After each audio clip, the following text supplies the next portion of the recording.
I call to order this meeting of the Pasadena Independent School District Board of Trustees in regular session on Tuesday, April 28, 2026, in the boardroom of the Administration Building, 3920 Mickey Gilley Boulevard, Pasadena, Texas, at 5:30 p.m. Board members present: Mr. Casey Phelan, Marshall Kendrick, Ms. Nelda Sullivan, Joe Campos, Crystal Davila, Paola Gonzalez, and me, Kenny Fernandez. Board members absent or none. Let the records indicate that a quorum of board members is present, that this meeting is duly called, and that notice of the meeting was posted in accordance with the Texas Open Meetings Act, Texas Government Code, Chapter 551. At this time, we invite you to stand and remove your hats for the invocation and the pledges. Our invocation will be by Ms. Gonzalez, and our pledges will be led by Mr. Kendrick. Let's pray. God, thank you for today. Thank you for bringing us together for the business of the district. I thank you for the privilege that we have to serve our community and to serve this district. I pray for our students, staff, educators, as we get to the end of the school year. Pray that you be with them, help them to get and through to this school year and to meet all of their goals. I pray for us today and every day as we lead to help us make decisions that honor and glorify you. In Jesus' name, amen. Amen. Allegiance to the flag of the United States.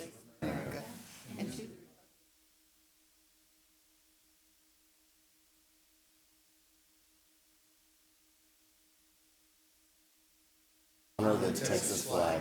I pledge allegiance to thee, Texas, one state.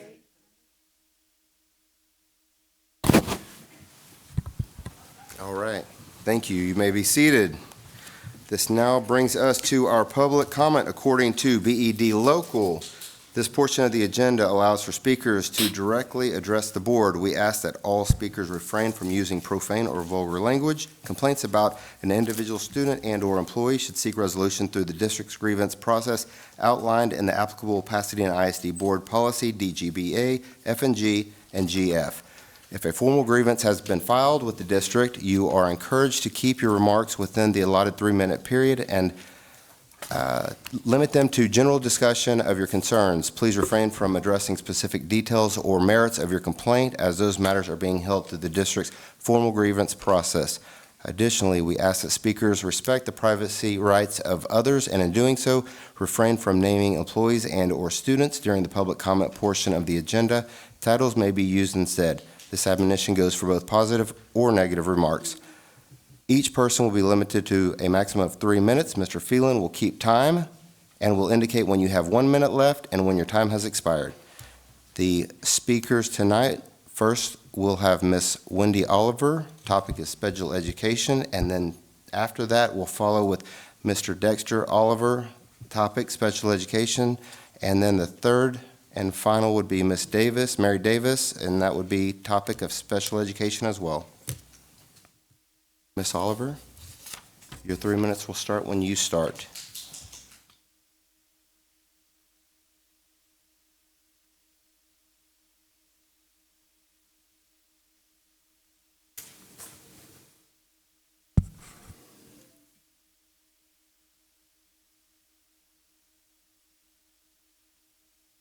Good evening.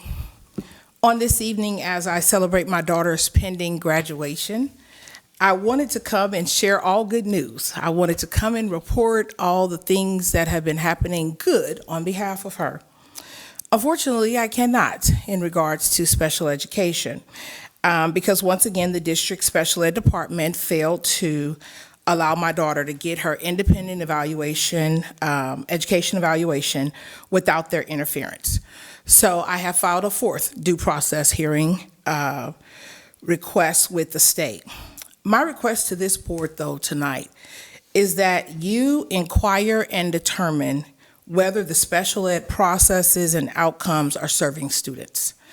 To that end, while my child had to file due process hearing requests in order to get the appropriate actions from this district, I'm going to continue to urge families to seek advocates and or file due process hearing requests so that their child will receive the services, paperwork, and treatment that the federal and state law determines that they should have.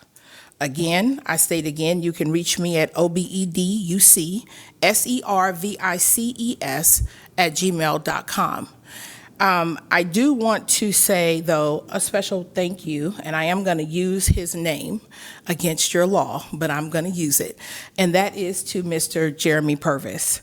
Mr. Purvis he was my daughter's assistant principal for the first 2 years. He has since moved into this role, and he has been her district admin direct contact. If I call the number now, he's going to pick up the phone and answer. And so I do want to thank him specifically because regardless of all the due process hearing requests that I had to file, he continued to answer the call, and he continued to serve my student. Thank you all so much. Thank you, Ms. Oliver. Board members, along those lines, I just want to say that we have investigated and administration has taken action on these items, and just want to make sure that you guys know that we do take that seriously and that we are following up on what our end of the evaluation needs to be. And so I just want to make you aware that we have done those things and we will continue to do that. And I want to say congratulations to your kiddo. That's a big milestone in order for graduation for any student. So just want to say that we have followed up and administration does take that very seriously. Thank you. All right, next speaker, Mr. Dexter Oliver, Special Education.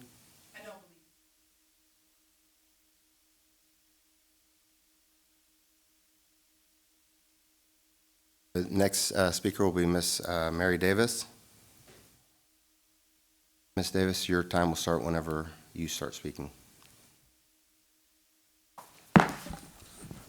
I'm short. Okay. Good evening, Dr. Lopez and board. I will preface this by saying I have received 3 phone calls since I signed up to speak tonight. So I won't say everybody's name, but thank you for reaching out. I'm Mary Davis, and I'm here tonight to speak on special education, the extended school year. My son Owen, he's the one making all the noise back there. It's not my husband, I promise. So my son Owen Davis has been enrolled in PISD special education since he turned 3 in October of 2022. We've been so blessed with fantastic teachers and paras. At the end of the first year, he was recommended for ESY. We opted out believing he deserved the break, and this backfired horribly on us, and he struggled transitioning back to school that fall and even towards the end of the summer, showing signs of frustration through, a mild aggression. The following two summers, we took advantage of this resource, and he thrived. He loved school, and it's a big part of his routine. If you have any child with autism, or any child really, routine is very, very important. So in Owen's last ARD, I'm so short. At Owen's last ARD, we were informed that based on the guidelines, he wasn't able to be recommended for this summer. When we returned to school last fall, he was back in his routine within 2 weeks. To qualify, he would have had to take 8 weeks to get back on track, almost a full grading period or quarter of the year. And I believe his smooth transition is because of him attending extended school year. I was disappointed by this news, but accepted at the time, happy to know he's done so well all year. And the committee gave some resources from local libraries and the community to help fill that gap. And I'm grateful for their care. I have a great school. I'm not complaining about my school. I'm very grateful. But after some thought, I felt to reach out to the SPED department district level to see, how we can go about maybe changing these guidelines, because 8 weeks, that's too much. 1 minute. Oh my gosh. Okay. Oh, when it comes to your kids, Anyways, so that's getting addressed. I didn't get a call back. That is getting addressed. They had my teacher call me back instead of calling me. They sent her an email to call me. And we were supposed to have a special education or special parent advisory committee. That came up in my memories from a year ago. We have yet to have a meeting. I'm a part of the parent advisory committee, and that would have been a great resource. So anyways, please, if there's a way we can change these guidelines for our kiddos and families who depend on this great, fantastic resource, please let me know if there's any flexibility or something like that, because he really does enjoy going to school, and I'm grateful for that. 8 weeks is too long. I think that's it. Okay, thank you. Thank you for your time. Once again, board members, we take these concerns seriously and we will begin to investigate. Thank you. Thank you. All right, this moves us to our budget workshop. Ms. Tamika Alfred Stevens, CFO, come on down. So board members, as Dr. Alford Stevens gets settled, I want to take a moment to thank her and her team for the thoughtful and diligent work that she's done on the budget thus far. As you know, like many school districts across Texas, we are navigating a budget shortfall that is driven by factors that are outside of our control, including changes that reduce local flexibility and a decline in enrollment. This evening, Dr. Alfred Stevens will walk you through the current landscape and share where we are at this point in the process. While there's still work to do ahead, I'm confident in our collective ability to navigate this challenge thoughtfully and responsibly. We remain grounded in what Pasadena ISD does best, making decisions guided by our values. Those are kids first, fiscal responsibility, and last but certainly not least is taking care of our people. So Dr. Alford Stevens. Thank you, Dr. Lopez. Good evening again, President Fernandez, trustees, audience members. This evening, I'd like to give an overview of our district financials, and I will start with discussing the 25-26 school year, and I'll walk through what our current budget and enrollment status is. Please note that some of this information you've heard previously, but I am going to elevate certain points in the conversation as we proceed throughout this workshop. And then I'll kind of close out 25-26 with talking about some of our year-end forecasting. And then we'll transition into the 26-27 school year that we are currently building a budget for. I can't believe it's already April 28th. And next month around this time, all of our students will have graduated. We will have had those celebrations, and we'll be closing out the 25-26 school year, y'all. So it has happened very rapidly, but needless to say, we are knee-deep in the discussions as we prepare to plan for 26-27 and beyond, okay? So I'm gonna start with 25-26. Before I begin, I want to shout out Miss Sullivan. It looks like we're Twinkies tonight. We had our same power red in mind. So thank you. I'm going to need that energy, that red, bold energy to help me get through this presentation, okay? Over to you. Thank you. I got it. I caught it. Okay, so as we think about the 25-26 school year, we know that we have adopted a budget that included just over a $23 million deficit.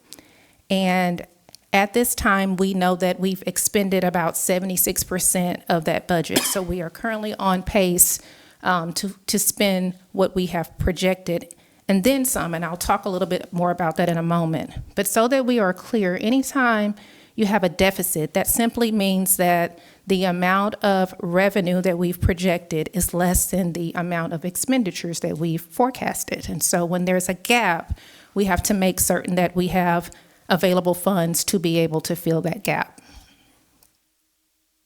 One of the major drivers in our revenue allocations, particularly from the state, is our enrollment. And you've heard me say before that our enrollment projections came in less than what we originally forecasted. So we projected about 45,611 students. However, we've landed at about 44,136 students. Now, that number goes up and down because enrollment can be volatile and it can change daily.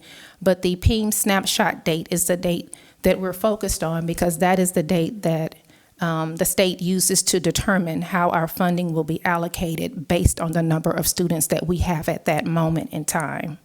And so we already know at this moment in time that we have not met that enrollment projection. And anytime you don't meet your enrollment projection, there's a reconciliation process that happens, meaning the state says, hey, we forecasted that we were going to give you funding for 45,611 students, but you only got 44,136 students, so we're going to have to decrease that amount that we are going to give you. Even though we've already hired those teachers, we've already staffed for the year, we've already built a budget for the year, and we're knee-deep into our budget, and we realize in October, so we adopt a budget in July, and we find out in November, because it's the last Friday in October, where we are from an enrollment standpoint. So needless to say, all of those decisions have already been made because, of course, we're required by law, all school districts, to adopt a budget by, well, July 1st school districts, I should say, to adopt a budget by July 1st. So we already know that we're going to have less revenue than we originally forecasted, which means that our deficit is going to increase. So when we think about, as we close out the 25-26 school year, we already know that enrollment is a tough variable for us, but needless to say, it is a major component in our state funding. And then when we adopted this budget, as we've talked about over the last several years, there are some factors that we can't control, like inflation. The cost of doing business has increased. There's some underfunded mandates when I think about everything from how we have to secure our buildings to the different programs that we have to lift up and support our students with. We don't always get funded at 100% from the state for those different variables. We also continue to have a health fund deficit that we have to work through each year. And then we also we've experienced a change in the SHARS funding program, and those guidelines have changed. And what's hard about that shift this year is that with those guideline changes, it's going back and looking at programs that we've already had expenses for in previous years because it's a lagging data source. And so we get funded in the following year or the year after that for expenses that have already occurred. And so we anticipate getting those funds, we prepare for those funds, and when there's a program change and that program change is retroactive, that means they go back and they make adjustments to what we already forecast and built into our budgets. And so all of that to say that equals less revenue than we originally projected, okay? Also, please keep in mind that over 70% of our revenue comes from the state. And so while we appreciate the state making certain that they provide funding to help support our needs, but we also know that when the state provides us funding, it comes with guidelines and restrictions. And we have less local control over the decision-making with those funds. With our local funds that we generate based on our taxable values, there's a little bit more flexibility there. But when the funds are coming from the state, specifically in this last legislative session, they were very prescribed. You have to give teachers this certain amount. You can't spend money on this thing. So it was very, very prescribed. Instead of putting the increases in the basic allotment as they have done in previous years, they dedicated those funds to specific areas that we had to adhere to. So again, that makes a difference in the decision-making that we have to implement going forward because we know that we don't have as much flexibility and that is being compounded by the loss of students as well. So as I close out 25-26, just as a reminder, we adopted a budget. We knew we had a shortfall to the tune of just over $23 million, but we also knew that we had fund balance, about 4 months, to be able to meet that deficit. Well, we know now that our deficit is going to be greater than $23 million. And so how much greater? Well, that's what we're trying to figure out right now, because as we close out 25-26 with some of the mitigation efforts we've put in place, not hiring certain positions, cost avoidance, all the different ways that we could figure out on how to cut our costs, because we were trying to make certain that we can reduce that deficit as much as possible. But we do know that the deficit will be greater than this $23 million, which means that we're going to have less months of fund balance than we had originally projected when we adopted this budget.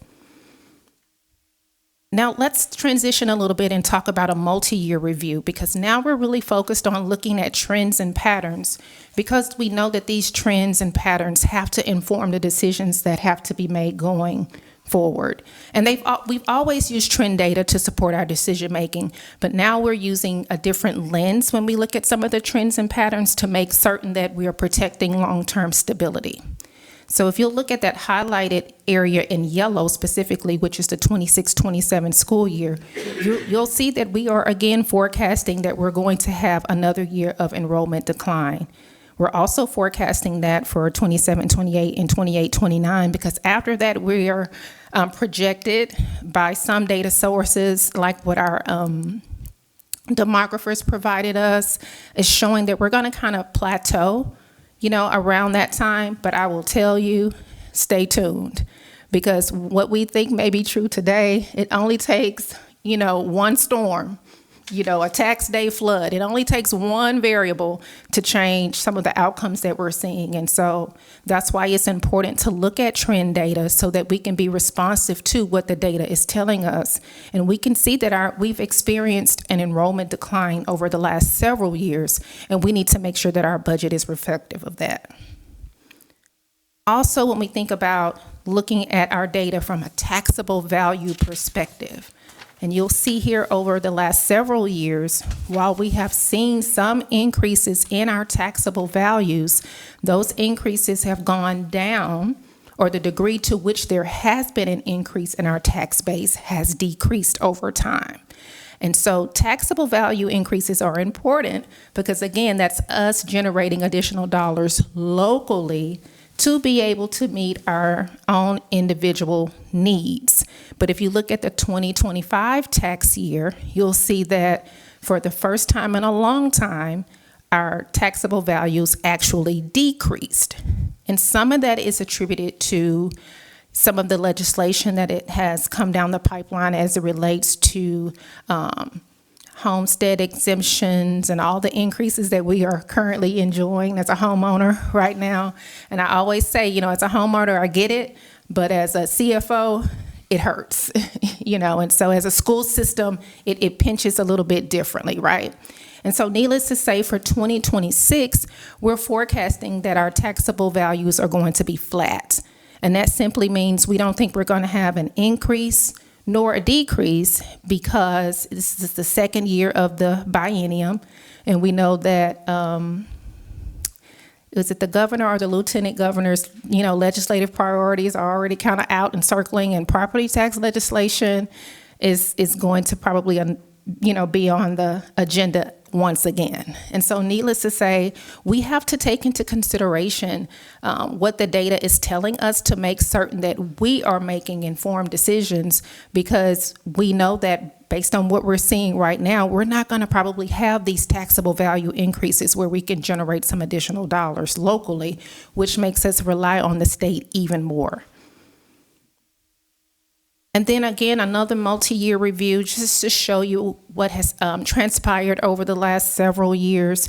You'll see here our audited financials from the year 2020-21 through 24-25. And of course, the adopted budget for 25-26. And you'll see that anytime we've had a gap or we've had a deficit, we have used our fund balance to help us with that deficit. That's not uncommon, and that's what you are supposed to do. You mitigate costs as best as you can. You make adjustments along the way. You change some of your practices. You make adjustments so that you can be able to withstand some of the changes that are coming throughout our system or throughout your system. And so this year is different. When I say this year, I'm talking about 25-26, because the enrollment decline was sharp. It was sharper than what we projected, and it's not just a Pasadena ISD, sharp downward trend. It's throughout the state of Texas. I can speak very candidly here. So while our focus is our 85 square miles, but this is not an anomaly that's unique to us. I mean, across the state, we don't know where the students are, but they're making a different choice. The families are making a different choice. And when those choices are made, we've got to adjust what we are doing. And so, again, I just want to reiterate, we know that our projected deficit is going to be more than $23 million. And if I just look at the projected revenue on the low end, that's a low estimate. That's $10 million. So if you add the 10 to the 23, that's 33. But I'm not confident in saying that is our deficit, because we still have 2 months to go in the fiscal year. And there's still work being done to reduce that deficit as much as possible. But wanted to communicate what we're seeing at this time. Now, as we look at planning for 26-27, I want to remind each of us of the information that I shared last month on what our goals are. You've heard me speak to this a little bit earlier. We've got to protect our long-term stability. We've got to make certain that we are leveraging our resources in the best way possible to meet the instructional needs of our students, while also protecting, the funds that we do have. We're also making certain that there is an actual review of our operations and our staffing. You know, this year, our budget planning process, the zero-based budgeting and having those conversations, we've asked some department leaders to go back, sharpen that pencil a little bit more, or should I say a lot bit more for some people. You know, we've got to make some adjustments. We've got to. We're at a situation where we have to. And then we have to look at multi-year forecasting and notice what our trends and patterns are telling us, and then make the necessary adjustments. And of course, communication is so important because we want you all to know, we want our community to know, we want our staff to know why we are making the decisions that we are making. So those are our goals, and our budgeting planning process is reflective of those goals. Now, you heard me say a moment ago that we have this enrollment decline, but overall, anytime there's a gap between revenue and expenditures, our goal is to bridge that gap or close that gap, not just bridge, but close it. And there are multiple ways that you can close gaps, but unfortunately, sometimes all of that can't happen at one time. But from a consideration standpoint, we've talked about how we're using our staffing guidelines to help us better right-size our enrollment with our current staffing. We've looked at administrative reductions, not just from the personnel side, but also on the budget side, making certain that we can reduce those budgets using zero-based budgeting to prioritize our immediate needs. And of course, cost avoidance. If you do not have to have it or use it, if we don't have to do it, we will not do it. We will not do it because we need to mitigate the cost as best as we can. Of course, our health fund, looking at other options. What are the options to help our health fund be solvent? Is school consolidations a conversation that we need to have? You know, efficiency audits, you know, looking at getting an audit done that looks at our operational effectiveness in comparison to our resource allocations. When we think about ADA, that's average daily attendance. That's an incentive program that we're going to strongly lift up for the 26-27 school year, because if we can increase our average daily attendance by 1% overall, that's nearly $3 million. And so we're going to be intentional about engaging our campuses and putting some incentives in place to help them encourage us to help us meet our goal.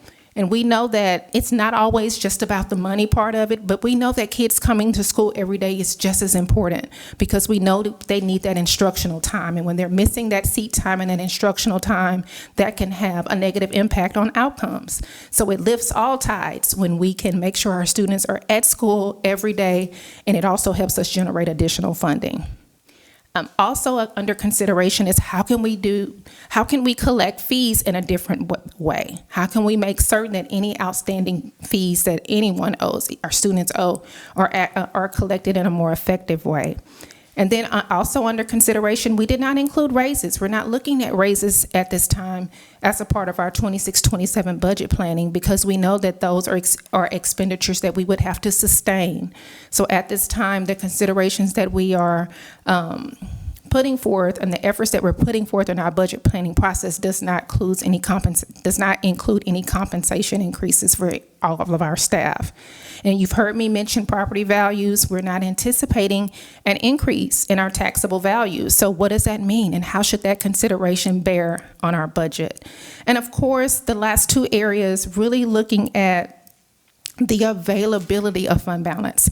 How much do we have to be able to fill a gap when you know you're going to have a gap? We know we're going to have a gap. How much do we really have to fill that gap? Because remember, we have cash flow needs.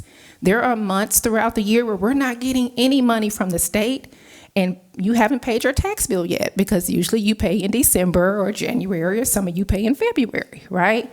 So during those months, we're not getting any state funds. So we've got to have sufficient funds, cash, not investments, cash in our account to be able to make payroll and do all of the different things we have to do to run a business, because we are a business. We are a business, and so we need to make sure we are operating as such. And so as we look at 26-27, what you'll see before you is our first pass at what we are projecting our revenue to be. what we are projecting expenditures to be and what the deficit currently looks like. There is still much work to be done. You heard me mention that we have to go back. We have to make some additional adjustments because any deficit that we bring forward to you all, we want you to know with confidence that we are mitigating that deficit to the best degree that we can and that we can afford that deficit for a single year, knowing that we will continue to make the necessary adjustments to bring our revenue and expenditures closer together. So this is a first pass, but it is not the final pass. Please know that. And before I open it up for your questions that you may have, I want to remind you of what our goals are as we prepare to, close out the last couple of months of this fiscal year. And so in May, we will continue to review departmental budgets and work on reducing the deficit that you see here before you. And of course, we'll have another budget workshop to discuss this information. And then, of course, in June, we'll be bringing forth a proposed budget, like the final draft of the proposed budget. Again, engage in a budget workshop. And of course, we'll have to proceed with the budget adoption process at some point in June. Okay? So I'm going to pause now and answer any questions that you may have. I don't think I have any questions, but I know I'm preaching to the choir. But the state of Texas, I think, has the largest, is number 8 GDP of anybody in the world. We have 48% level of the state's teacher pay. And for the last 4 to 5 years, longer than that, the state has chosen to hold us hostage to get certain things passed. They provided no funds for 2 to 3 years. They finally decided to turn loose some money last year, designated for teachers only. This reduction in our students is caused by many, many things. The problem we have is the state of Texas, by the legislation and the laws that they pass and require us to do without money, to me, has turned their back on public education. Why, I don't know, because public education has been the heart and soul of Texas. This district has done a phenomenal job of where we've been 10 years ago as far as student success, graduation rate, and opportunities for kids. We've done it because of community support, bond issues, things like that. The sad part of it is that the state is the problem. I don't know about you, I'm a Republican. I didn't vote for any incumbent last year, and I'm not going to this year. I don't understand what they're trying to do. They should be ashamed of themselves. 48th out of 50 states in teacher pay, and then holding us hostage because they want to pass vouchers. It's shameful. And we're going to do what we have to do. And you've done a phenomenal job with your group, and we thank you, Tamika. It's not over, but we'll do what we have to do to maintain a good, safe community and a good, great school district with great expectations.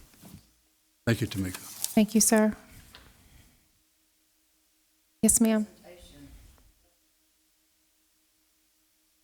Thing that I have is we're not the only.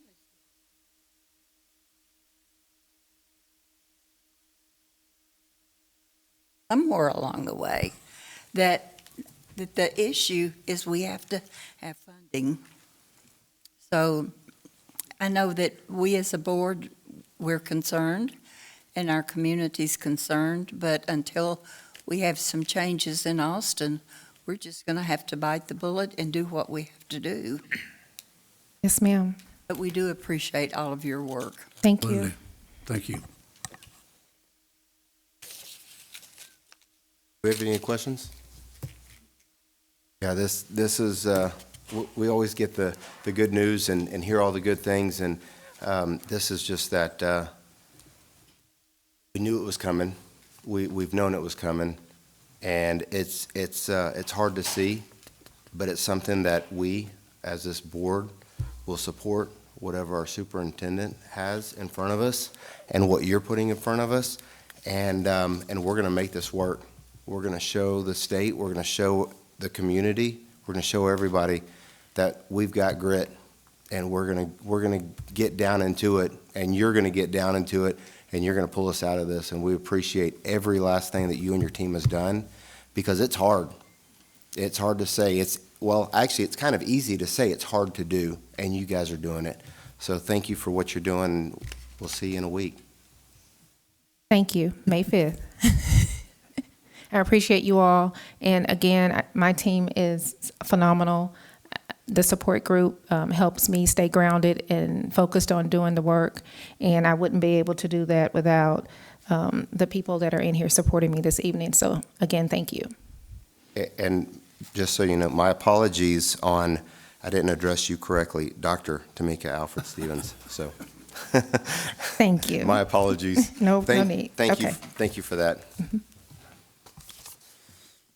All right, now we adjourn to closed session pursuant to Texas Government Code Section 551.071, 551.072, 551.074, and 551.076.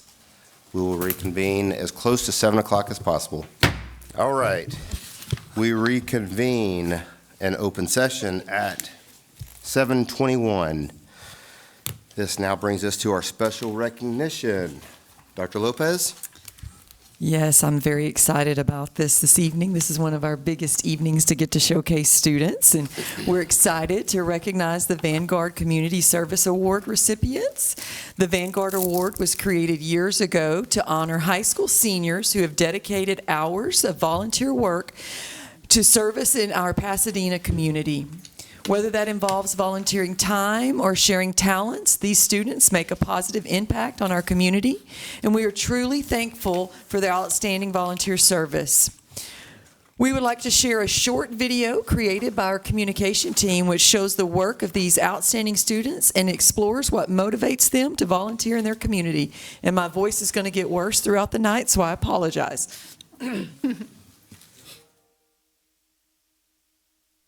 Volunteering has been my way of life throughout my high school experience. Through each experience I had, I found my passion for helping people around my community. Volunteering has given me room to explore my interests and passions in a way that allows me to contribute to the welfare of my community. Volunteering has taught me to always offer a helping hand because the smallest gesture can go a long way. Volunteering has impacted my growth by making me see the hard work that goes into being a teacher, being a caretaker of animals without a home, and the hard work that goes into running and organizing an event. I try to dedicate as much free time as I have to help communities or my school with these events. It warms my heart to see how volunteer unites others through mutual kindness. Mom has always taught me that we are not rich, we are blessed. And to whom much is given, much is required. Volunteering helped me to see life and serve my community. It showed me humility, courage, and the importance of always being kind to people because you never know what they are going through. It showed me that small actions can make a real difference in someone's life. It made me more open-minded and understanding of people from different backgrounds. There's an indescribable feeling that comes from contributing to something greater than myself. It has been a journey and a lifelong lesson volunteering with animals. Community involvement extends beyond people to all living things. I gained a deeper understanding of teamwork, leadership, and compassion. It brings me joy to see the happy faces on the people I help. Volunteering is not just about service hours. It is about caring for others and being someone they can count on. Volunteering for the community has helped me strengthen my communication skills. It has also made me more adaptive to the variety of people I may come across. I will never forget the day my neighborhood library hosted a senior prom for senior citizens, and I was able to volunteer my time to help and greet the seniors as they came in. The amount of fun they had with each other helped me realize the importance of community. I truly believe God gave me the opportunity to serve, learn, and grow through each of these experiences. I was able to open my view and see that helping out in the community is a way of because we can set an example and inspire the next generation to keep improving our community. It's important to me because I love helping out others and I love giving back to the community. Advocating for yourself is important, and acts of kindness can have a long-lasting impact. Whether working alone or with a team, I discovered how much I generally love to serve others, specifically in my local community. I learned that community involvement is not just about helping, but also about noticing and building connections. It has helped me become more connected with my community, as well as helping me grow more as a person and showing me the importance of lending a hand to those in need. I am now able to advocate and communicate amongst others with ease. It has a positive impact on my personal growth. I have witnessed firsthand schools that go above and beyond for their students, and it has grown my fervor for education. I will definitely continue to take those opportunities to help my community wherever I go as I pursue my career. These opportunities to grow as a person have made me proud to say that I am a volunteer. Without it, I'd be a different person.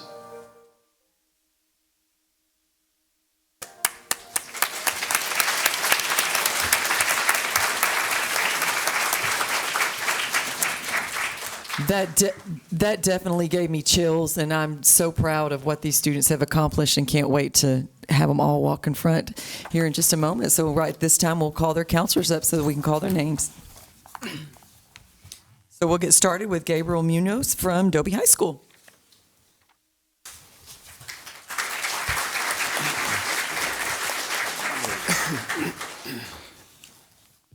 I am so honored to present this year's Vanguard students from Dobie High School.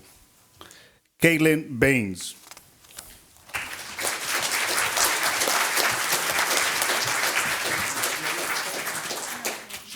Nicole Evans.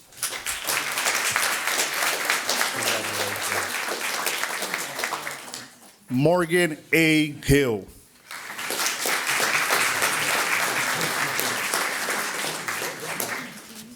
Hannah Gwen.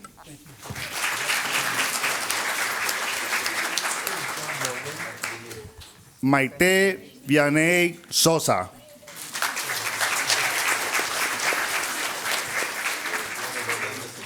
Congratulations now. I would like to turn the mic over to Ashley Dolan, who will present the students from Lewis CTHS. Thank you.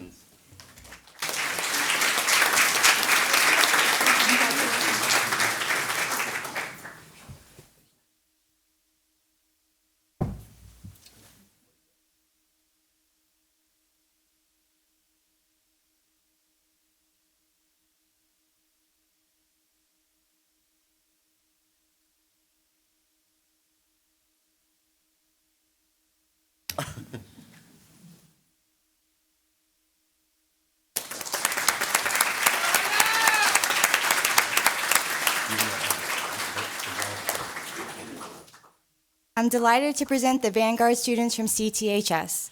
We have Aranxa Beriontos,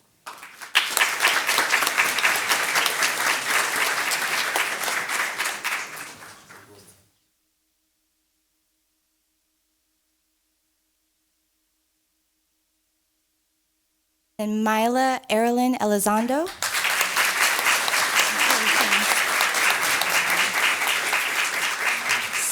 Sasha Telez Giron,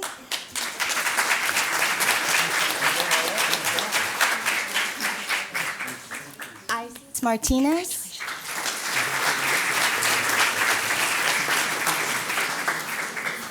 and Melanie Montalvo.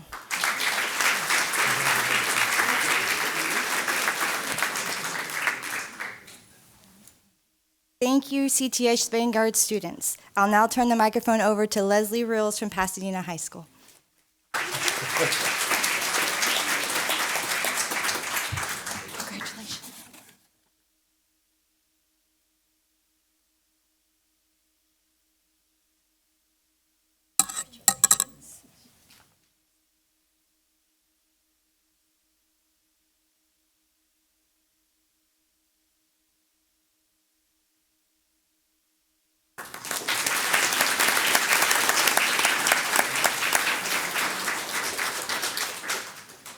Pasadena High School Vanguard students are Karen Guadalupe Camacho,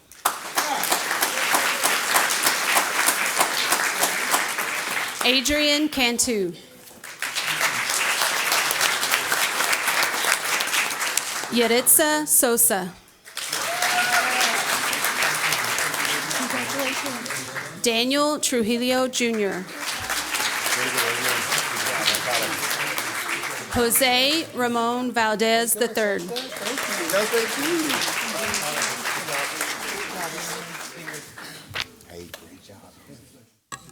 Congratulations to all the Pasadena High Vanguard students.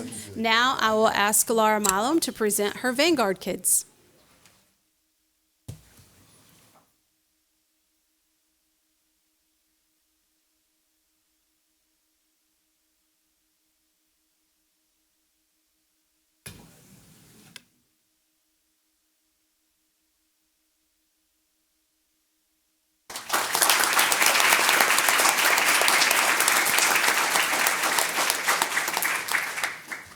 Good evening. I'm excited to present the Vanguard students from Pasadena Memorial High School. First is Brisa Colette Gayton Montemayor.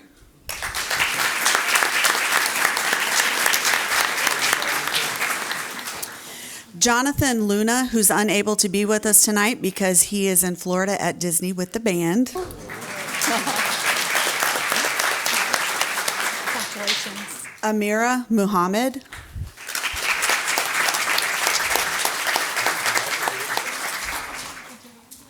Alana Naomi Oliver, whose mom is accepting for her because she is also at Disney.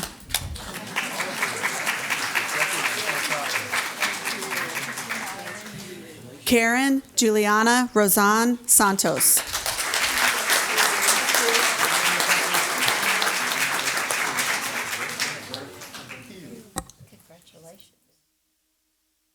Congratulations to this year's PMHS Vanguard students, and now I would like to turn over the microphone to Joshua Castro.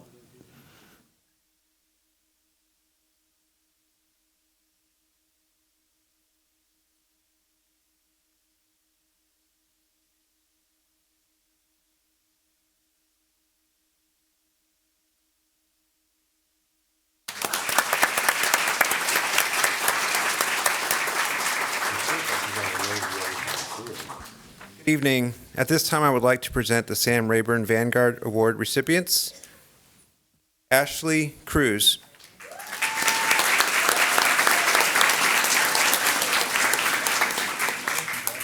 King Davis.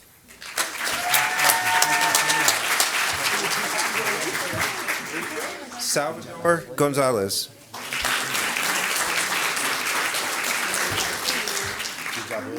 Sarah Claire Stifler.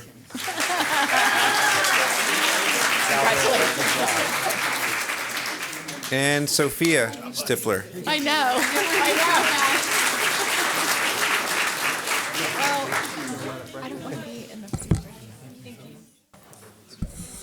Thank you to our Texan Vanguard students. We are so proud of you.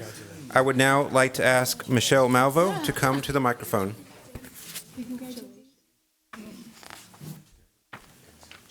I am proud to recognize this year's South Houston High School Vanguard recipients, Gianna Maria Garcia.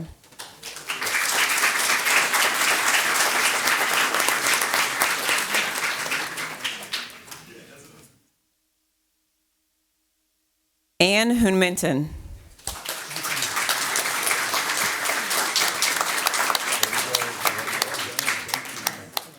Annie Hunminton.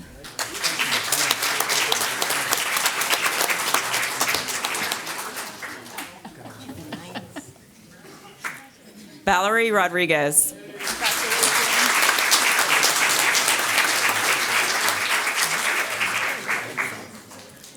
Filiberto Tamayo.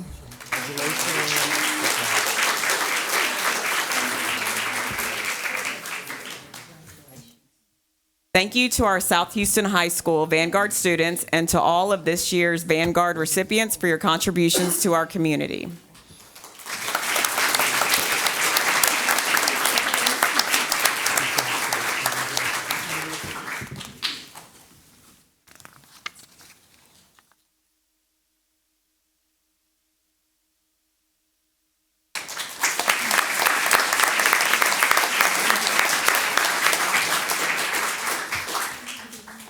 Before we bring up the next presenter, I would just like to say congratulations to all the parents that are out in the audience.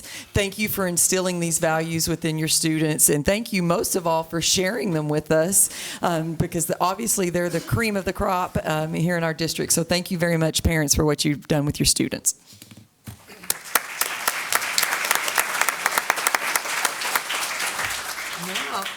Now we have Coach Fitzmaurice from Dobie High School. How we doing, guys? First off, I got to apologize for my voice. I've been encouraging some young athletes today on the football field, so bear with me.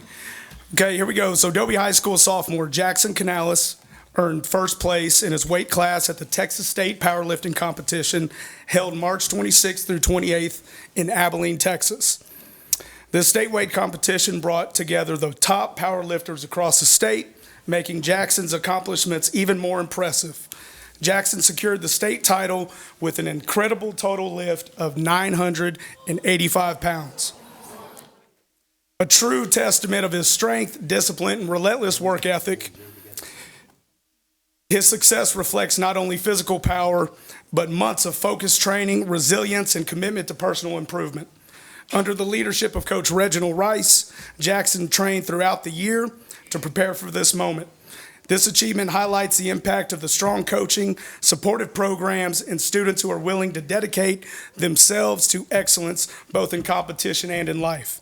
On behalf of Pasadena ISD, we extend our congratulations to Jackson Canales on his remarkable accomplishment, and we commend Coach Reginald Rice and the entire Dobie High School powerlifting program for their continued dedication on student success. Y'all give a big round of applause for Jackson Canales.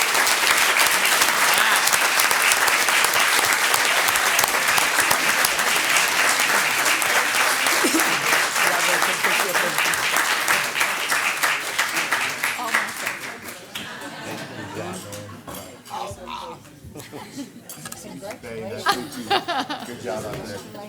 Outstanding. Turn flex. Yes, amazing.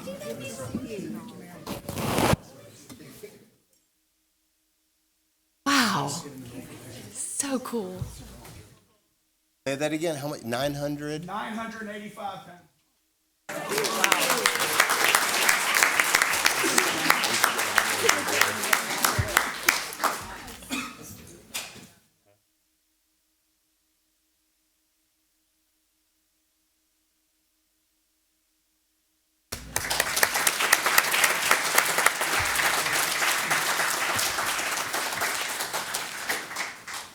And the great things happening in Pasadena ISD just keep on coming. So we want to introduce Amanda Kahn, our GT specialist, who will announce PISD's representative at the National Spelling Bee in Washington, D.C. Amanda.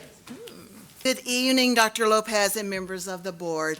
I am pleased, more than pleased, most excitedly pleased to share an extraordinary achievement for our district.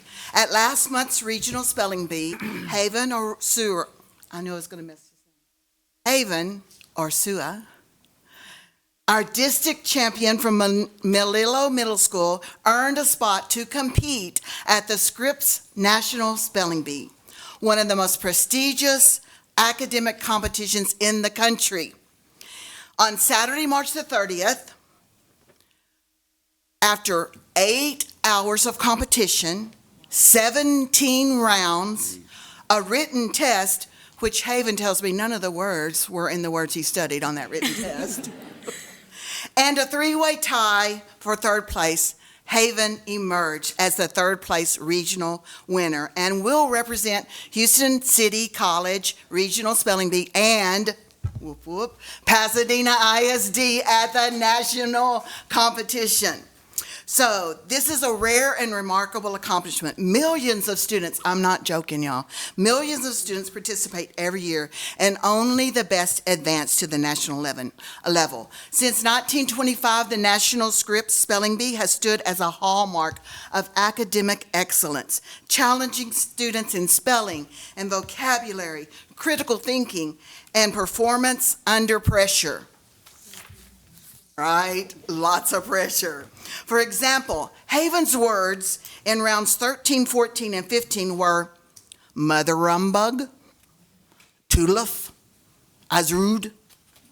Rounds 16 and 17, I couldn't even write them down because I couldn't even spell them. Now, so there's amazing.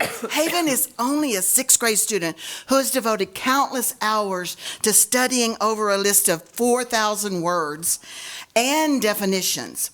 His exceptional linguistic skills and steadfast dedication have earned him this opportunity. He is here with this evening with his family, if his family would stand, with his family right there.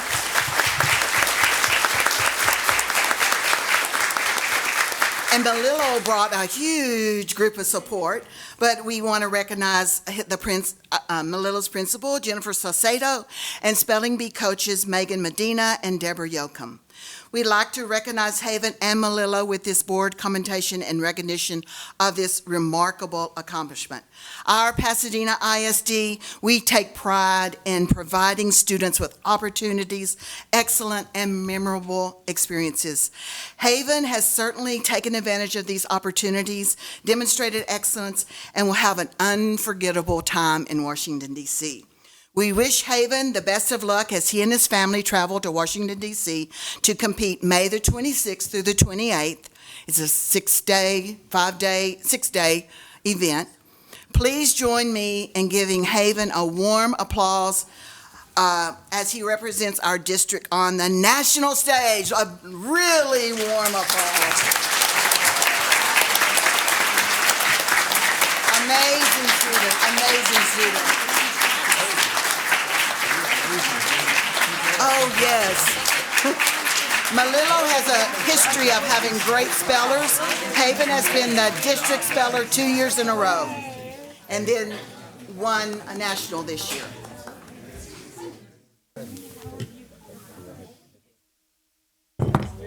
About to go.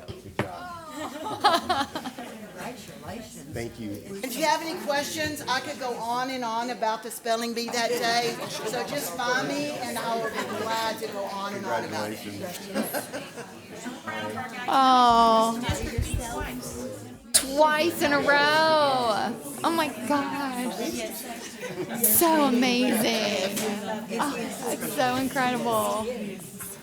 Hi. So cool. Aww.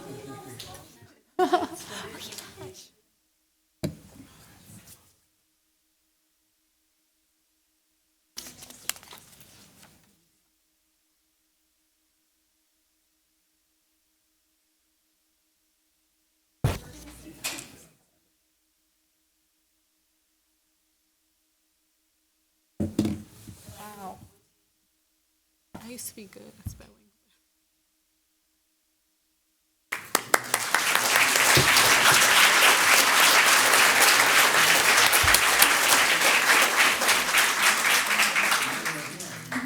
Okay, and there's more. So I want to make you guys aware that Pasadena ISD has been awarded the Texas Department of Agriculture's Perfection and Cream of the Crop Awards.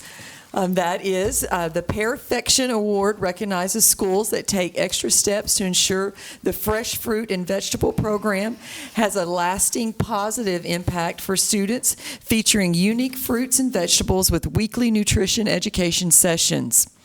The Cream of the Crop Award recognizes the expert tier of the Farm Fresh Challenge. Schools who achieve this level feature fresh, locally grown foods, nutrition education, and healthy social media posts throughout October.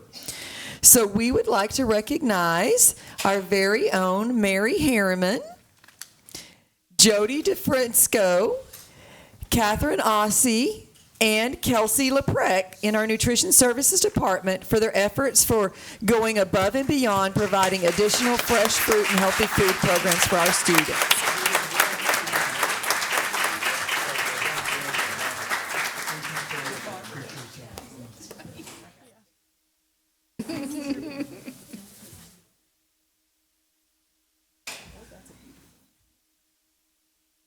Everybody will get to hold one. How about that? Thank you guys for everything that y'all do. Thank you. Way to go. Congratulations. Thank you. Thank you. Hi, thanks. Hi.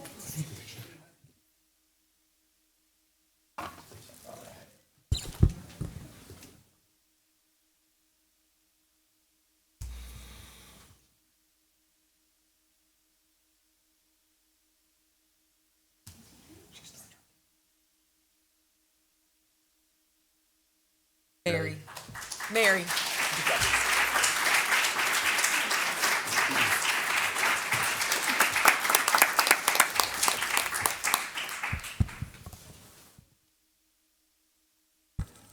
So they do a fantastic job all the time, and so I'm glad that we're being able to recognize them. And we have lots of other great things going on, but I think that's all we have for tonight so far. All right, well, we are going to move to the consent agenda. Is there a motion? So moved.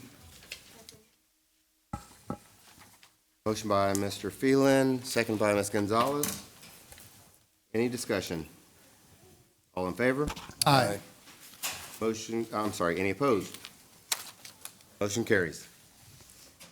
This now brings us to the personnel section, consideration and possible approval of the administrative personnel. Mr. President, I move that we approve Section A and B of the Personnel section. Motion by Ms. Sullivan, second by Ms. Gonzalez. Any discussion? All in favor? Aye. Any opposed? Motion carries. Ms. Sullivan, if you would introduce the new additions. I would be glad to. Stephanie Jaime could not be with us tonight, but she's been approved for the position of speech language pathologist for the Special Education Department for the 26-27 school year, filling a vacancy.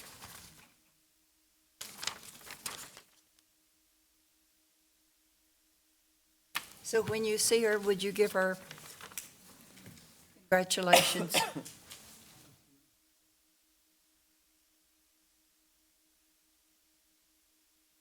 And our next individual is Mr. Ozell Chapa.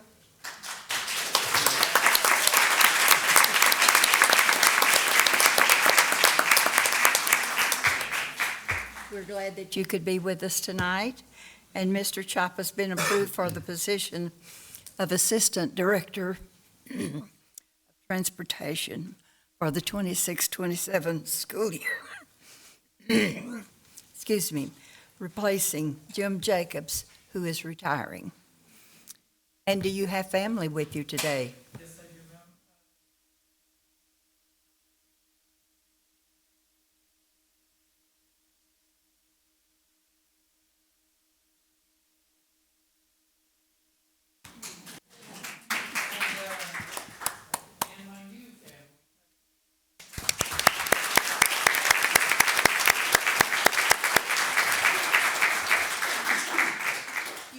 Our district a long time, and we do appreciate your service. And we know you're going to do a wonderful job in your new position. Thank you so much.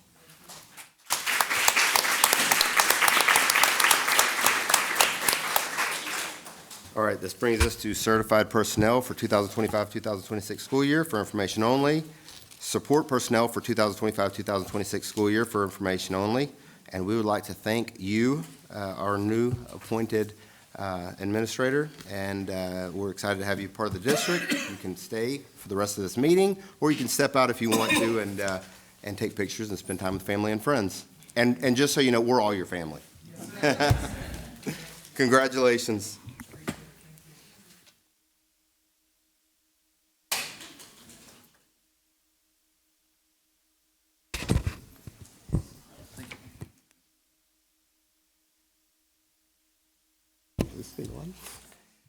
Okay, this moves us to our educational section.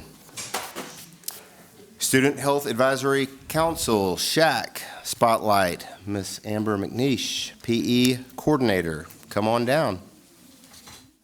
Tell us all the good things going on.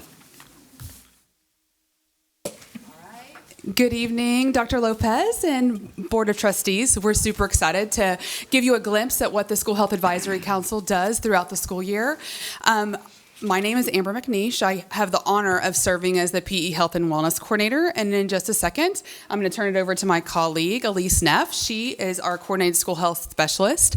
But tonight, we're going to give you a glimpse into what the School Health Advisory Council does, who we are, and what we do to support health and success of our students here in Pasadena ISD.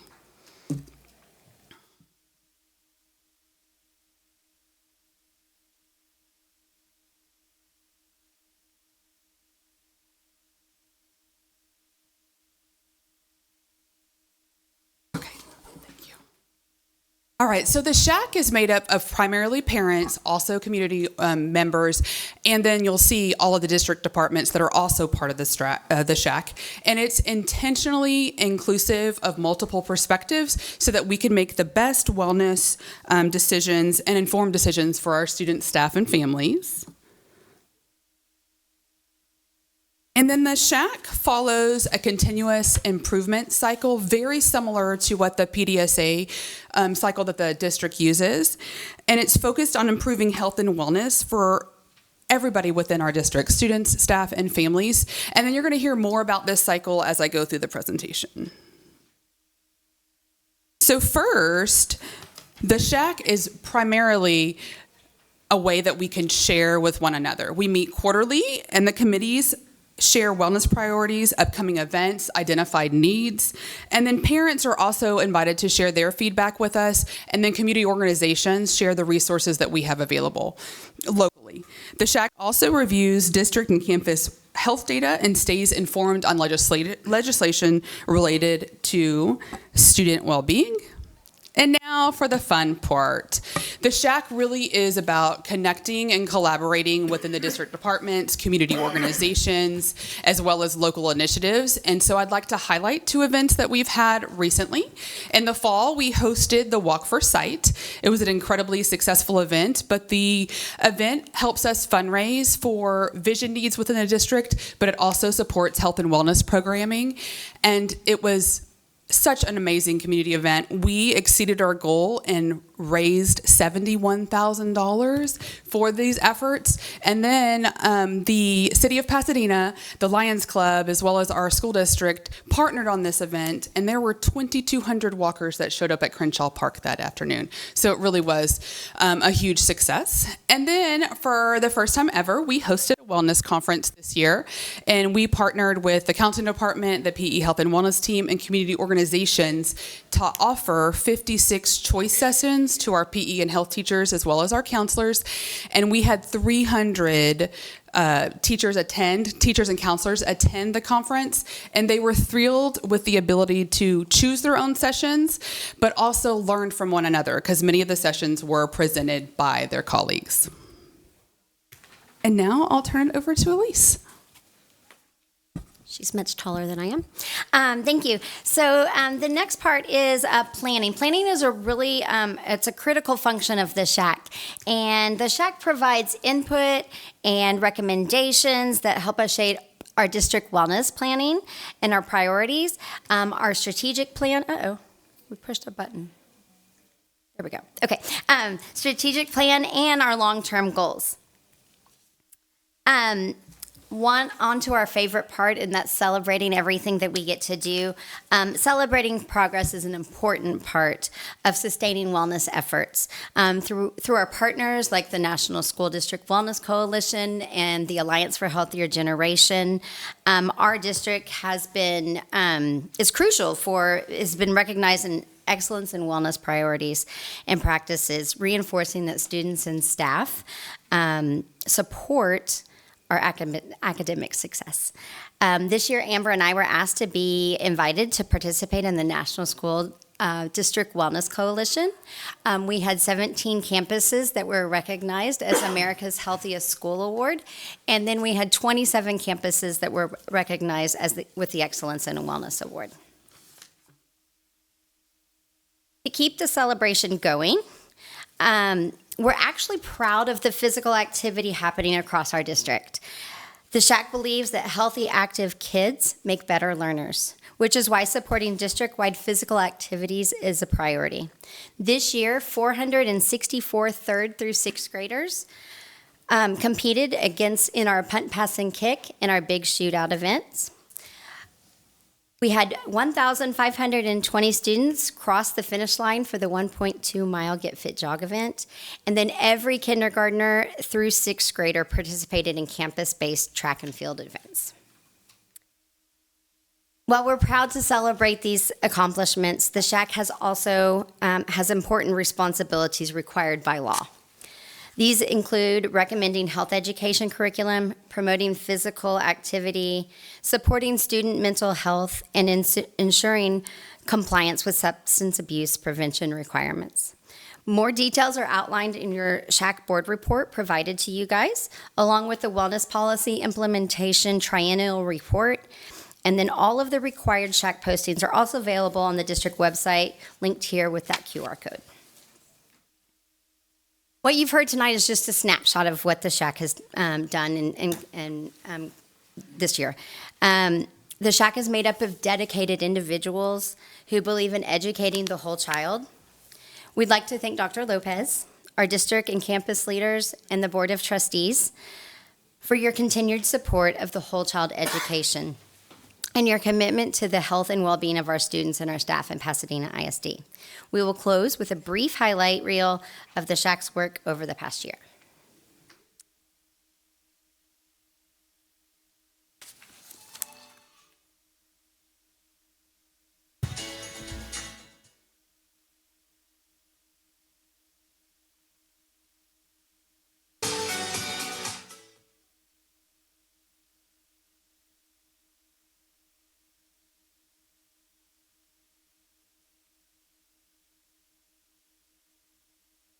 I didn't think they got me there.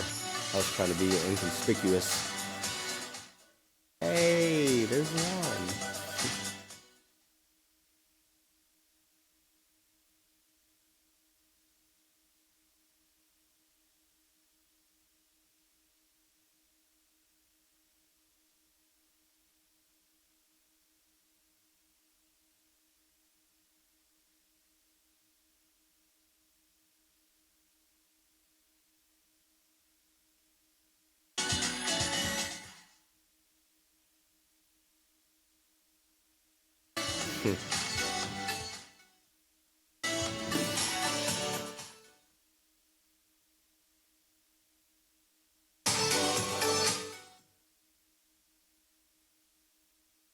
That's that last picture.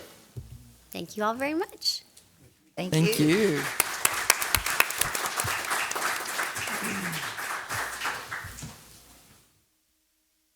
Thank you all so much. This brings up our transportation spotlight. Mr. Stock, Director of Transportation, if you could come on down. Beat that.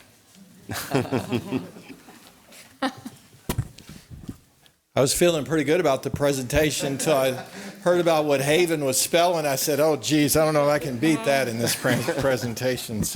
But I do want to thank you all for letting me be here tonight to present on behalf of the Transportation Department and Spotlight our department. Just so happens that it is National Bus Driver Appreciation Day today. So great planning by whoever planned that well in advance. So appreciation of our drivers. So in the transportation department, we're always focusing on safety, efficiency, and professionalism. And what we call that is going the extra mile. So according to the district mission, Pasadena ISD provides unlimited opportunities to engage students in positive relationships, rigorous curriculum, and innovative and meaningful experiences. Well, for transportation, the mission for the opportunities that we're providing starts every day with us and ends with us every day. We get going at 4 a.m. every morning. We're opening up the dispatch office at 4 a.m. We're in the dispatch till 7:30. Our mechanics are coming in, getting the buses prepared to go out every day. So we're there from 4:30 to 7:30 and beyond, because we have trips that are going out all hours of the day, sometimes into the night when we've got to get kids to the airport to catch early flights. So we're there a lot. So we're the first person many of our students see at the beginning of the day, and the last person they see at the end of the day, and often the extended day. We run about 180 routes per day, each covering between 2 and 4 schools. That's in the morning and the afternoon. That's including shuttle. We also run shuttles and extra runs throughout the day. We run about 6,000 plus extra trips a year. Those include field trips, athletics, UIL fine arts competitions, athletic competitions, CTE competitions, and special events. There's a picture there from a couple of years ago when we had 80-something buses that we took kids to NRG Stadium for the Final Four, and it was a huge undertaking, but it's a great opportunity for our kids in the district, and so that's what we do. That's what we do at Transportation. Graduation convoys. Nobody in the city of Houston puts on graduation convoys to and from graduation like we do. I mean, we're talking 30 buses for some of our schools to get kids to and from. We do about 2.1 miles a year is what we travel. We have 335 buses, 300 white fleet vehicles that we maintain through maintenance, operations, food services. We maintain the white fleet, we maintain the tractors, small engine repair equipment, and the band trailers. We do the ag trailers. We maintain all of that as well. We have extensive training programs for our drivers, monitors, and technicians. So this here is a picture of Al Bougier, and this is a good description of what we do. So Al was a bus driver for us for over 10 years. He drove for us. He drove mostly out of the Dobie area. I have a Facebook post. Al passed away about 2 months ago, and I have a posting there from a Facebook post that one of the Dobie band parents posted through Facebook, and I want to just kind of read that because that describes what we do and who we are. With heavy hearts, we share the passing of someone very special to Dobie High School and our Longhorn Band family, Mr. Al Bougier. Mr. Al faithfully served as our lead bus driver for many years, safely transporting our students to and from games and competitions. More than that, he was familiar, steady presence who cared deeply for our students and always greeted everyone with kindness and a smile. He went the extra mile for students if anything was left behind on a bus. Our bus number one, past and present students loved and adored him and will miss him dearly. For most students, he was their bus driver for all 4 marching seasons. He was truly part of our band family, and his impact will not be forgotten. That just describes what we do and on a daily basis and who we are and what we represent. These are the many things that we do. This is the staff we have, the leadership that focuses on safety, efficiency, and professionalism. I'm not going to go through them all, but we have a wide variety. Not just bus drivers and bus monitors, but we have a lot of other personnel that work very hard to make sure that we're taking care of the kids and we're focusing on safety and stuff.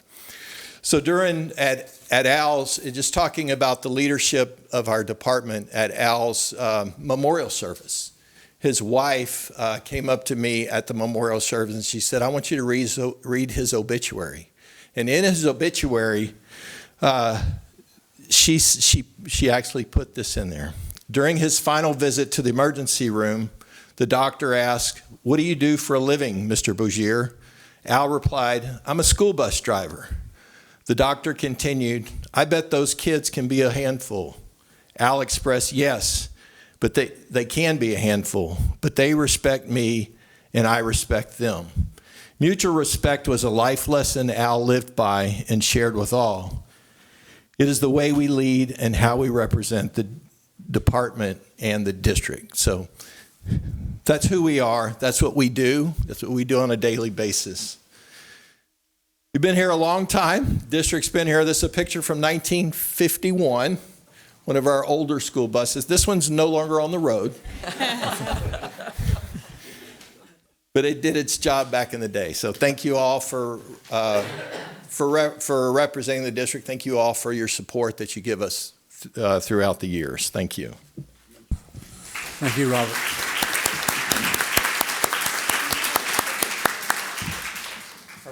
You know, we couldn't do without your group. Oh, they're amazing. They're a necessity. Yeah, yes, Thanks ma'am. very much.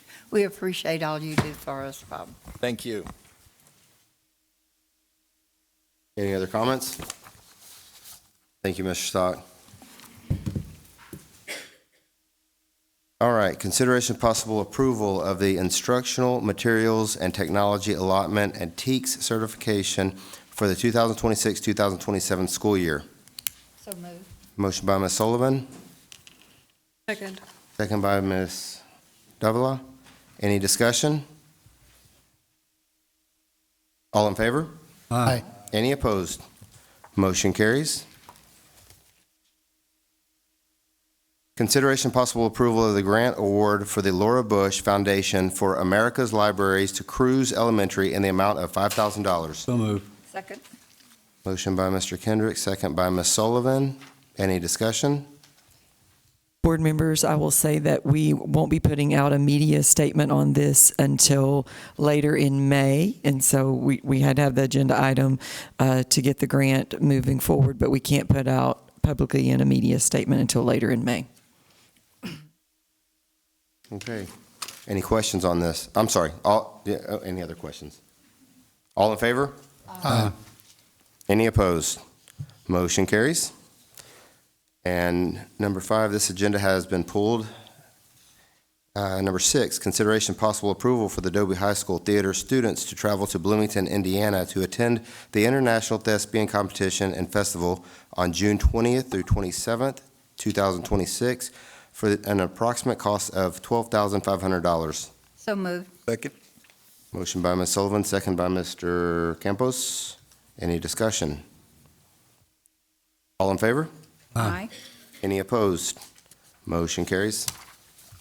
Consideration possible approval for the Sam Rayburn High School Junior Reserve Officers Training Corps, JROTC, to participate in the National JROTC Leadership and Academic Bowl, JLAB, held in Washington, D.C. from June 12th, 2026 through June 16th, 2026. So moved. Second. Right, that was Mr. Phelan.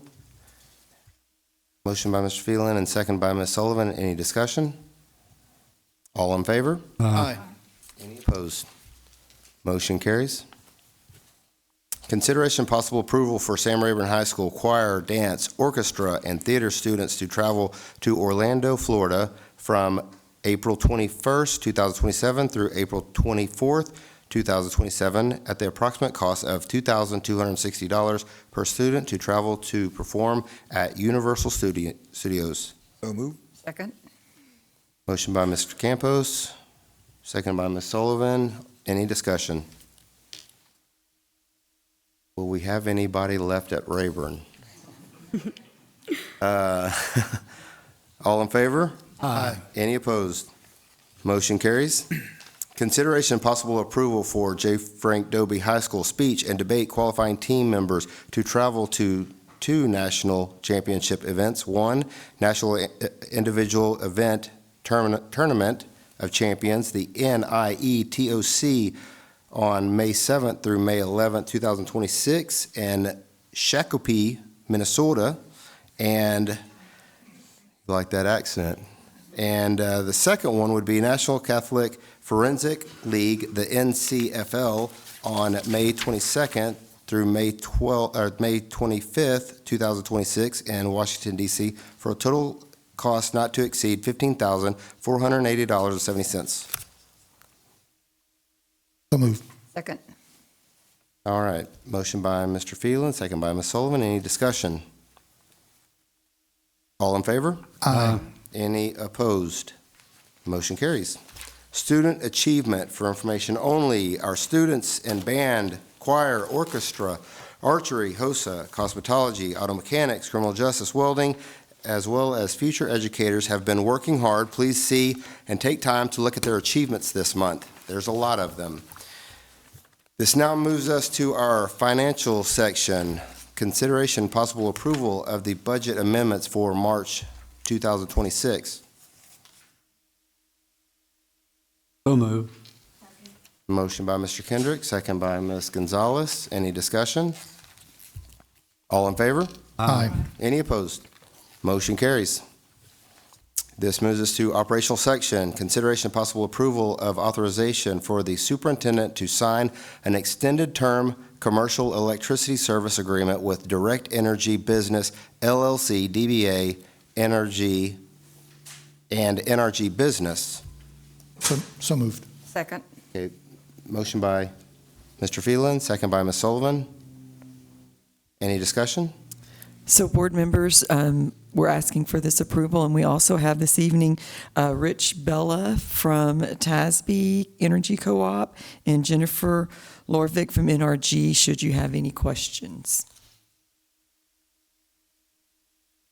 Any questions? All right. I was hoping they weren't going to ask me a technical question. I said you guys were going to be here, so. We greatly appreciate you being here. Thank you. All in favor? Aye. Any opposed? Motion carries. Thank you. Public report concerning school bus seat belt pursuant to SB 546 and Texas Transportation Code Section 547.701 for information only.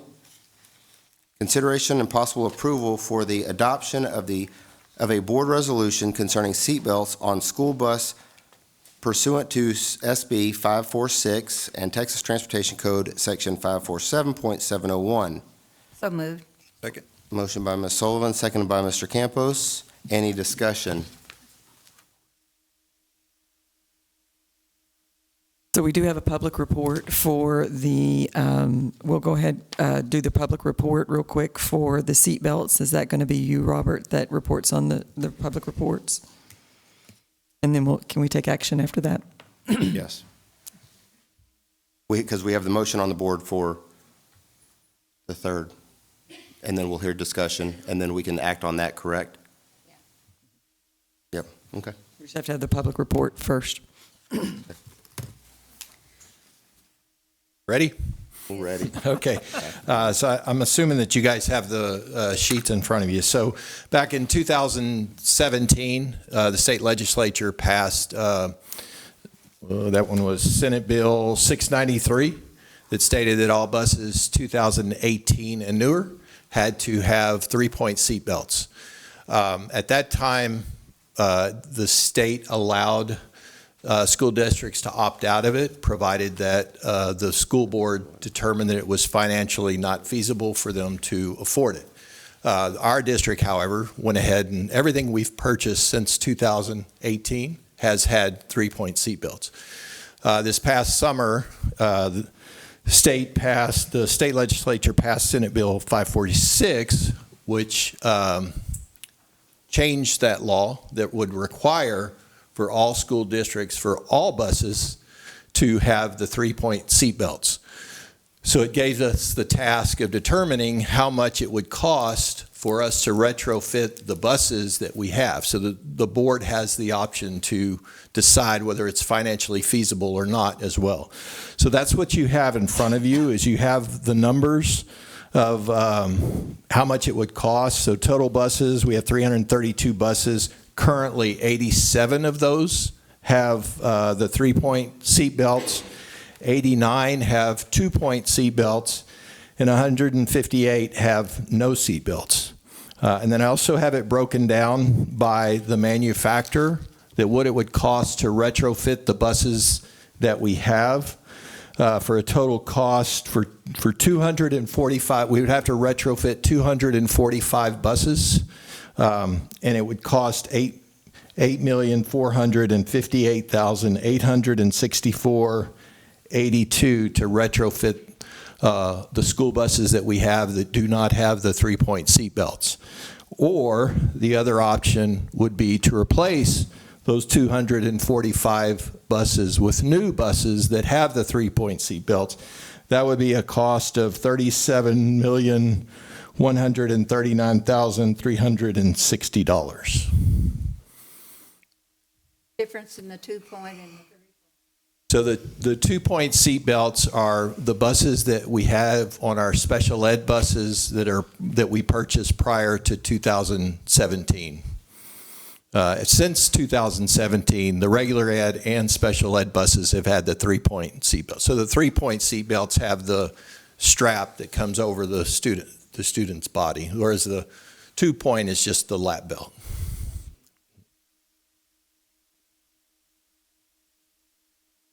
Just to redo the one we've got is $8.5. Yes, sir.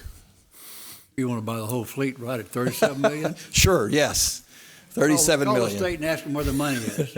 So I think that's the whole purpose of this task, is what the state's getting us to do, is to submit a report that would tell them how much it would cost so that they can gather that information from school districts around the state. I Because know then this in is the a future, they're tremendous going to amount of give you the work. money. Yeah. Tremendous amount of work, Robert. Okay. Thank you for doing all of that. Okay. Appreciate it, Robert. All right. Any other questions or comments? Did we go back over this? Yeah, go ahead and make a motion, but is it a resolution? It's a resolution. Yeah, Okay. that was not the resolution. That was No, just, that was I'll- just the I'll restart the report. I mean, you resolution. could, yeah. I'll restart the resolution. Okay. Consideration possible approval and adoption of the board resolution concerning seat belts on school buses pursuant to SB 546 and Texas Transportation Code 547.701. Motion by Ms. Sullivan. Second by Ms. Davila.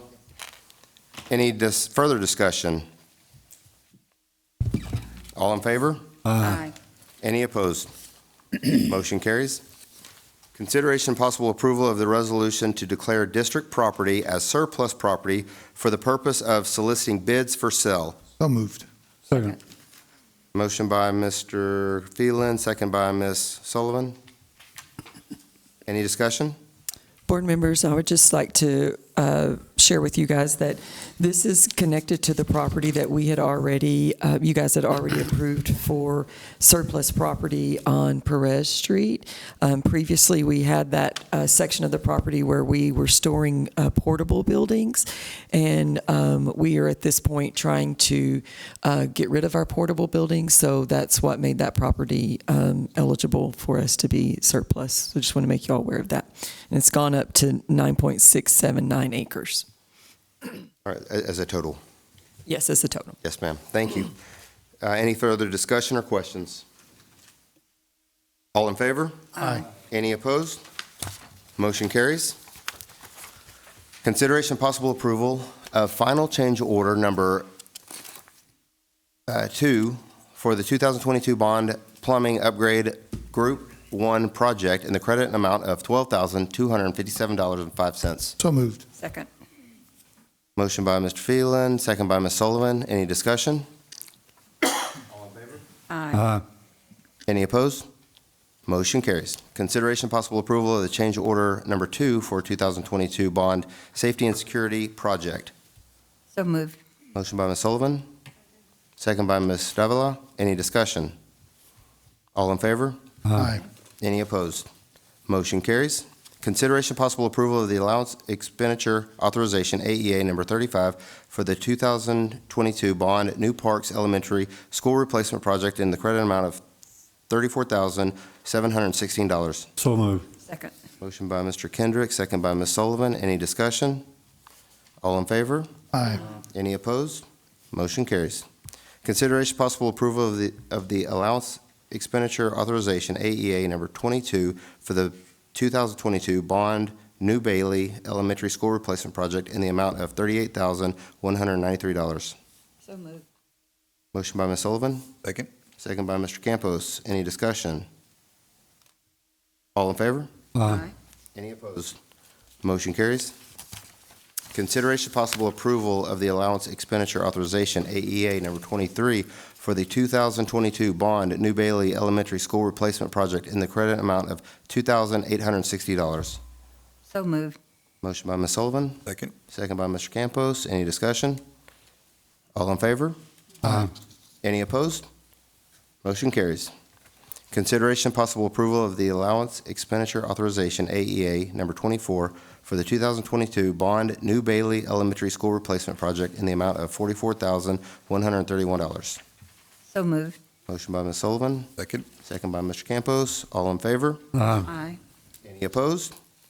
Motion carries. Consideration possible approval of the allowance expenditure authorization, AEA number 25, for the 2022 bond New Bailey Elementary School Replacement Project in the amount of $38,074. So moved. Motion by Ms. Sullivan, second by Mr. Kendrick. Any discussion? were revisions that were required by the city of Pasadena. Is that right? Or could you explain those?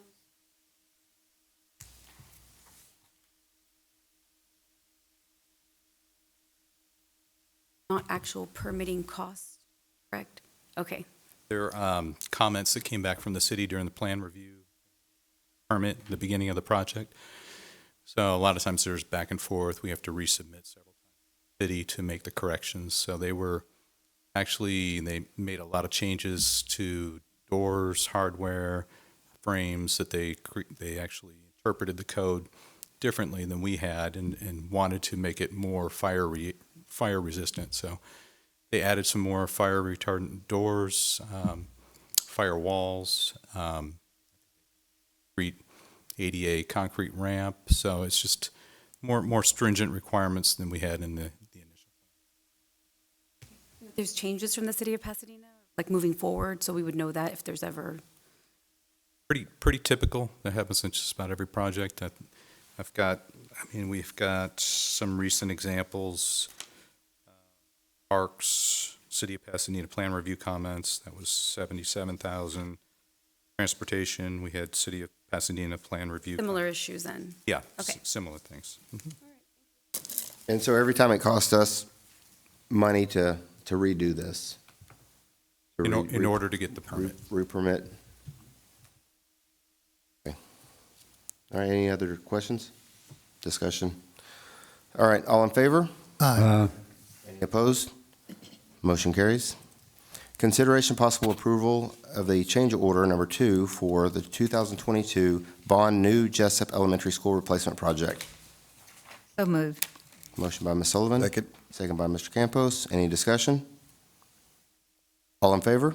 Aye. Any opposed? Motion carries.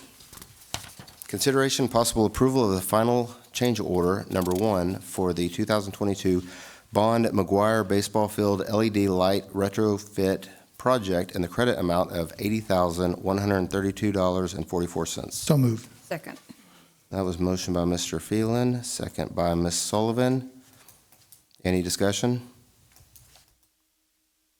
Where are we with this project? Done, okay. All right, thank you. Any other discussion? All in favor? Aye. Any opposed? Motion carries. Consideration possible approval of the convenience of a domestic water meter easement for the 2022 Bond New Williams Elementary School Replacement Project in the amount of $1. So moved. Second. Motion by Ms. Sullivan, second by Mr. Phelan. Any discussion? All in favor? Aye. Any opposed? Motion carries. Consideration possible approval of the convenience of an irrigation water meter easement for the 2022 Bond New Williams Elementary School Replacement Project in the amount of $1. So moved. Second. Motion by Ms. Sullivan, second by Mr. Phelan. Any discussion? Yes, what's the difference in the two other than the footage? The domestic water that serves the whole building, the other is just for irrigation. It's a separate meter.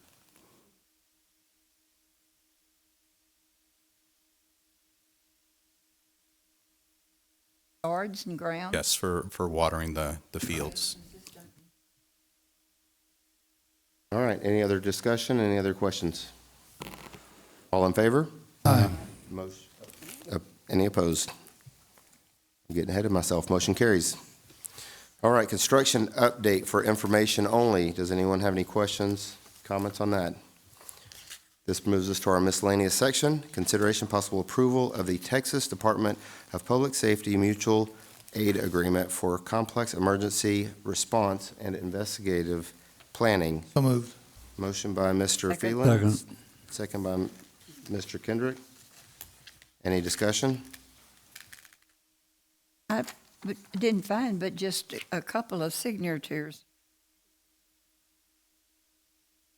What's the deal on it? We'll have Chief come on up, but I believe it's that people are taking it to their boards at the same time we are, but I'm going to let him. Yes, ma'am. It's an MOU agreement for all the school districts across the state of Texas, and it's all the chiefs of police that are under that specific group. is listed, and we were just supposed to sign it and then move it forward so that they can keep track of everything. So some of the signatures that are already on there probably have already passed it through their board. Yes, ma'am. Any other questions?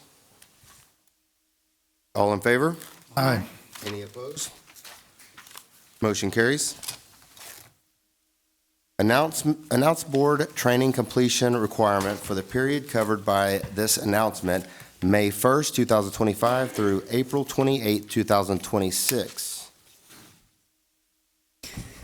Under State Board of Education rule, completing required continuing education each year of service is a basic obligation and expectation of any sitting board member. The board president or the presiding officer are required to announce the name of each member who has completed the required continuing education, has exceeded the required continuing education, and is deficient in meeting the required continuing education. The requirements for training are measured as of the first anniversary of the date of the trustee's election or appointment, or 2-year anniversary of his or her previous training as applicable. There are 10 training areas for board members continuing education. 1, Introduction to the Texas Education Code. 2, Local District Orientation. 3, Open Government. 4, Child Abuse Prevention, Sexual Abuse, Human Trafficking, and Other Maltreatment of Children. 5, Cybersecurity. 6, Evaluating and Improving Student Outcomes. 7, Post-Legislative Update to the Texas Education Code. 8, School Safety. 9, Team Building. 10, Additional Continuing Education. As board president, I hereby announce the completion of the continuing education credits received by the Pasadena Independent School District Board of Trustees for the period covered by this announcement, May 1st, 2025 through April 28th, 2026. The following information will be reflected in the minutes of this meeting. Introduction to the Texas Education Code. First-year board member Joe Campos has completed the Texas Education Code training for the period covered by this announcement. Local district orientation. First-year board member Joe Campos has completed our local district orientation training for the period covered by this announcement. I'm not picking on you, Joe. It says it in here. Okay. I have to say first year. Open Government, first-year board member Joe Campos has completed the Open Government training for the period covered by this announcement. Child abuse, sexual abuse, human trafficking, and other maltreatment of children. The following board members have completed the biennial training on child abuse prevention, sexual abuse, human trafficking, and other maltreatment of children for the period covered by this announcement. Joe Campos, Crystal Davila, Kenny Fernandez, Paola Gonzalez, Marshall Kendrick, Casey Phelan, and Nelda Sullivan.